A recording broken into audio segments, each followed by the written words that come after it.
9 negara paling mundur di benua Asia.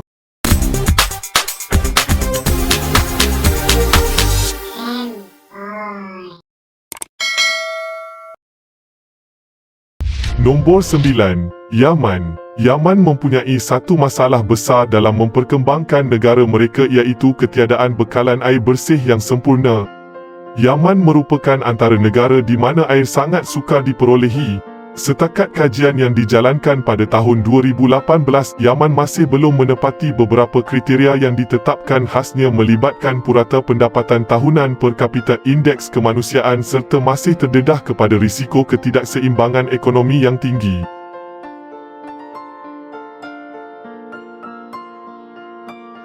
Nombor 8. Nepal. Kisah Nepal agak unik. Pada tahun 2015 dan 2018, Nepal telah pun disahkan layak untuk disenaraikan dalam senarai negara membangun, namun kerajaan mereka meminta agar mereka dikekalkan dalam senarai. Ini kerana kerajaan Nepal merasakan sektor ekonomi mereka, khasnya pada industri ekspor, masih belum cukup besar untuk menangani keperluan yang bakal melanda. Disebabkan kegiatan ekspor yang terlalu kecil, kadar purata pendapatan per kapita penduduk Nepal masih lemah, hanya sekitar RM3,090 setahun. Disebabkan risiko tersebutlah, kerajaan mereka memilih untuk kekal dalam senarai negara mundur dunia.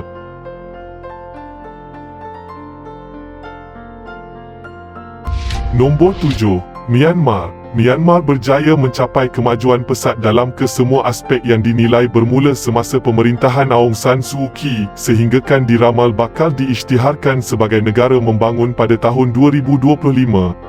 Bagaimanapun, Myanmar dilihat berjaya mempercepatkan pelbagai aspek pembangunan mereka, sehinggakan mereka disahkan telah berjaya memenuhi kesemua ketetapan pada tahun 2018 serta hanya menunggu masa untuk keluar daripada senarai ini.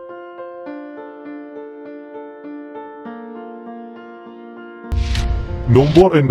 Laos. Kemajuan yang dicapai Laos beberapa tahun kebelakangan ini, khasnya dari segi indeks kemanusiaan dan juga keseimbangan ekonomi, agak pesat, khasnya dalam tempoh 15 tahun kebelakangan.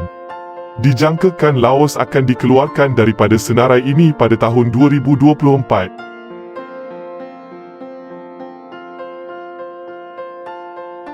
Nombor 5. Timor Leste. Negara yang berjiran dengan Indonesia ini dilihat sukar untuk memperkukuhkan ekonomi mereka disebabkan bermacam faktor, bentuk muka bumi yang semakin ditenggelami, bencana serta kesukaran untuk mengekalkan perkembangan industri tempatan. Walaupun purata pendapatan per kapita Timor Leste agak baik, indeks ketidakseimbangan ekonomi negara tersebut disebabkan oleh kedudukan geografinya pasti menyukarkan negara tersebut keluar daripada kelompok negara mundur.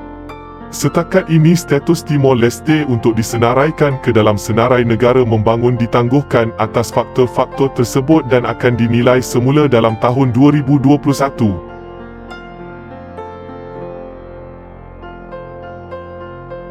Nombor 4. Kemboja.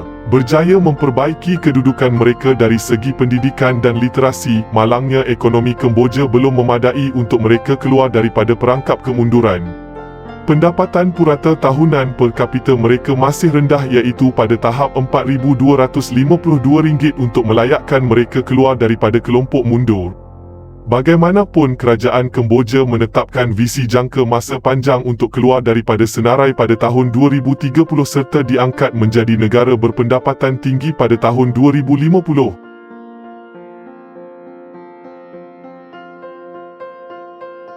Nombor 3. Bhutan. Negara yang menggunakan haiwan mistik naga sebagai simbol negara, Bhutan dijangka akan menyertai Bangladesh di isytihar bukan lagi negara mundur pada tahun 2023. Pencapaian Bhutan juga membanggakan. Mereka telah berjaya menaikkan pendapatan purata tahunan negara per kapita kepada RM9,960, jauh melepasi paras RM5,098 yang ditetapkan. Kadar literasi serta pendidikan mereka juga jauh meningkat. Nombor 2. Bangladesh. Kita dapat menemui ramai pendatang Bangladesh di Malaysia kerana negara mereka merupakan antara 9 negara paling mundur di Asia dari segi ekonomi, jadi migrasi masyarakat mereka ke negara luar pasti akan berlaku.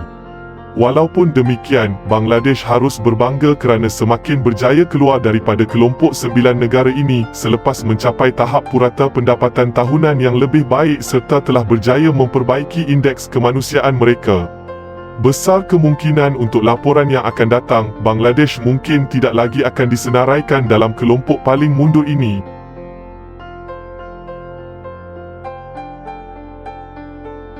Nombor 1. Afghanistan. Afghanistan bukan sahaja antara negara paling mundur di dalam dunia tetapi di kalangan semua negara Asia.